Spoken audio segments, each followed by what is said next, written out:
This morning we're going to make cloud pancakes. This is a recipe I've perfected over several years. It's really great for camping because you don't need many ingredients. Mostly it's going to be this whole thing of cottage cheese, a little baking powder, 2 eggs, some flour, and of course syrup for when you're eating it. And that's just about it. Also, we need a little oil. If you come over here, you'll notice I have some sausages that I just got done cooking. Now, for those people who don't like eating meat, you wouldn't want to use these sausages. But the beauty of this is with these pancakes, cloud pancakes, some people call them cottage cheese pancakes, but there's more to it than that. We're going to take this bacon grease, pour it into our little mixing pot. So I'm using a pot like you might use for if you're camping. And I'm even going to take a sausage and scrape a little more of that in there.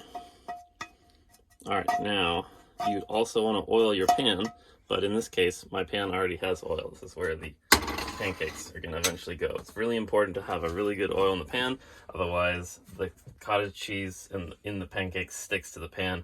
When it comes time to flipping them, you will have a total disaster, I guarantee it. So most people who make this have a disaster because they don't put oil in the pan, or at least not enough of it. We're going to add 2 eggs. And the whole tub of cottage cheese in a second.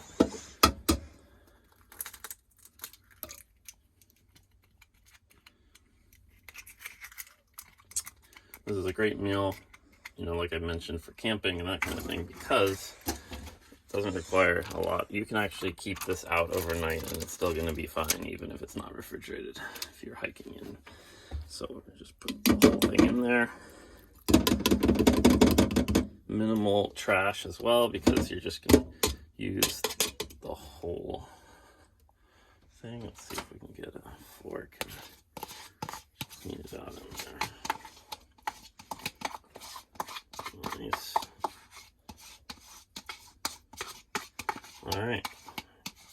And then next up is some flour and baking powder. This is a part where you want to get this about right. Basically, it's going to be for one normal size container of cottage cheese. It's going to be about a large heaping cup of flour. So we're going to get that cup in there. And by normal size cottage cheese, we're talking the normal 16-ounce, 1-pound container of cottage cheese. I use small curd because the smaller curds, some recipes say you should squish them up so that they don't, that they're more uniform in the pancake. But if you use small curd, I find that you don't have to squish them. You can just run with it. Baking powder. Don't even measure it. I just kind of shake it in there so that I got probably about a spoonful, maybe a little bit more. It's just going to make them fluffy, that's all. They can't be too fluffy, really. They just get a certain amount of fluffy. Now, somewhere around here, I've managed to lose my stirring stick. Put a new one in here. Yeah, this is good. To start with, I'm going to make sure my pan is warming up.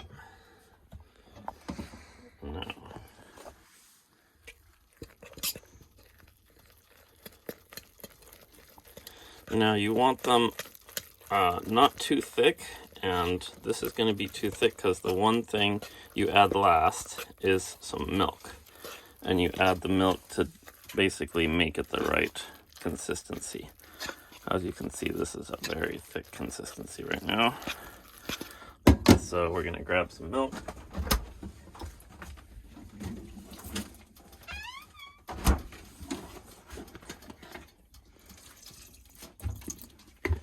Again, we're just trying to add milk till we get it pretty much right. It's not going to be terribly soupy, but it's not going to be terribly firm either. Get that milk all mixed in and see how we're doing here.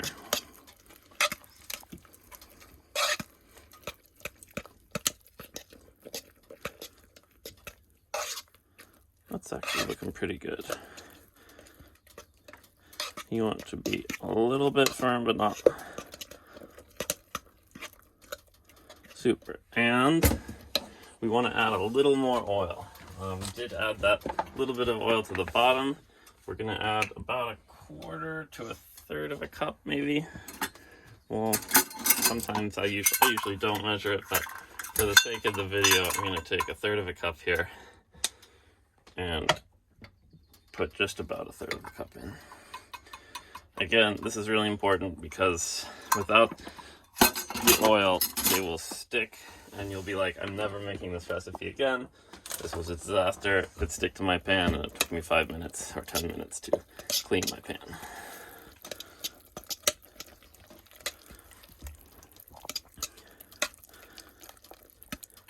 Now, normally I use a wood stirrer. Right now I'm using metal in my nonstick. So, sorry about that, but couldn't find it, and we're trying to do this video in one take because I don't like editing videos. They are what they are, and that's what you get. And if you want to watch it, great. And if you don't, fast forward or click unsubscribe. In fact, probably don't subscribe. It's best if you don't. Here we go. I'm going to pour some of these in. This will make enough for 3 or 4 people usually. And we're gonna just we're gonna help them become a little more uniform in size. Usually I can fit 3 in the pan. Because of the way I poured these 2, I'm really only getting 2. And we're gonna let them warm up in there. And eventually you'll start to see some nice bubbles forming. Not these ones that are just popping up in here, but kind of heat bubbles. They'll look similar to those. In the meantime, you can warm up your syrup. I prefer really good real syrup, not plasticky sugar syrup. That's had a lot of added sugar, but you know, each their own. The other things you can add sometimes, if you want to put a little lemon in there, make it a little zesty, that works. You can also put a little vanilla into the mix and make it a little kind of fresher vanilla-y, but that's what we're gonna do here. And now we will wait for some bubbles. It takes about, 2 to 3 minutes depending on the heat of your, on each side. Don't worry if they run into each other a little bit in the middle there. We'll cut them in half and then they'll be all right. And then you can prepare your plates while this is happening. Obviously, I already have my plates and some sausages. And there is my wooden spatula. Wonderful. Thank you. You can hear them starting to sizzle now.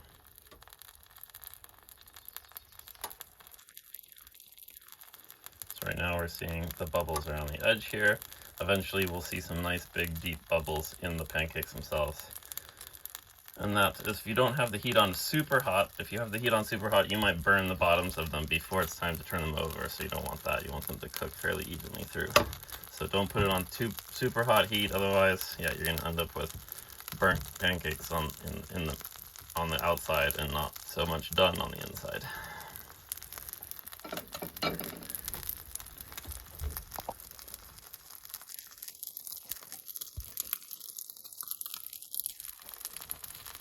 There's the first of those baking bubbles.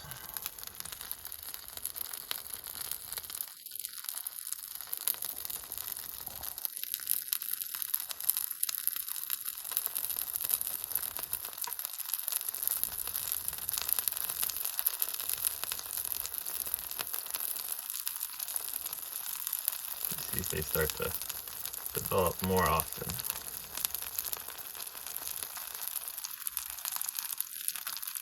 Here comes a good one.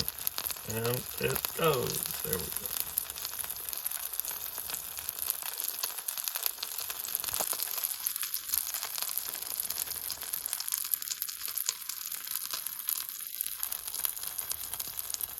You can do this over a campfire if you have some nice hot coals.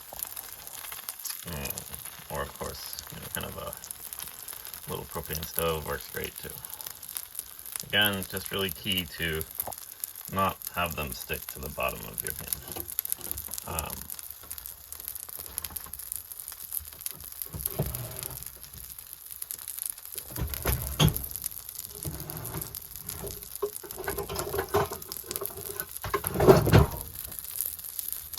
Since this is technically a non-stick pan, I'm going to try to use a flipper that's non-stick. If I've been making them over here, then I'd use this lovely little guy because he's my favorite. He's really great. He really knows how to flip. Alright, so now I think we're ready. We're going to gently and carefully stab the middle here.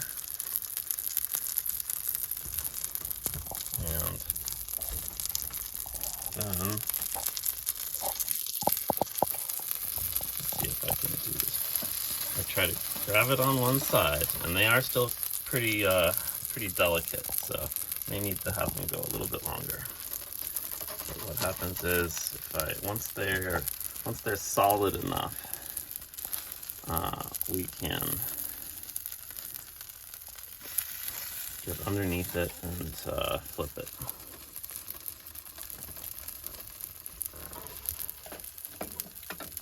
A little bit longer.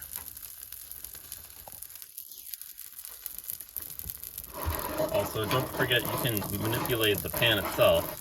Hold on to that with one hand and your flipper in the other so that you can have kind of the maximum amount of moving things around. So I'm trying to get underneath the pancake carefully from one side all the way to the other. And on this side, because again, if you have parts that stick, then they're really not anyone's favorite kind of pancake, that's for sure. Alright, there we go. Nice. I could have waited a little bit longer. He's nice and golden, but he could be a little bit more golden. Let's try this other guy here now.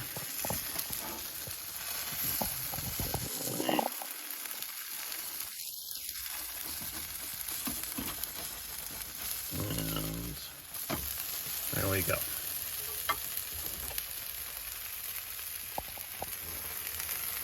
This is my daughter's favorite kind of pancake. We've gone through a lot of different pancake recipes, both store brand ones and ones made from all sorts of different ways from scratch. And this is her favorite. It's great because, of course, these will stick with you a lot more than a normal one would with all that protein from the cottage cheese in them. And as you can see, we had flipping success. And these are going to be great. They're nice and creamy on the inside, and toasted and crunchy on the outside, and makes them quite fabulous. All right, I think that ought to do the trick. Then they just sit on this side for a few seconds. You take them off, and you can put some butter on top and serve them, or you can put pigs in a blanket. There's my pigs in a blanket, or any other number of ways of going at these. All right, enjoy your pancakes. Again, the whole idea is, minimum mess, because you're just using the whole thing of cottage cheese. And you don't even really need measuring cups. You can just kind of eyeball the oil, and the baking powder, you just shake in some, and the flour, you're just doing a heaping cup. You can use a coffee cup if you need to. So, I like doing things without having to clean up lots, and this makes it so you clean up almost nothing. All right, have a good one. Bye.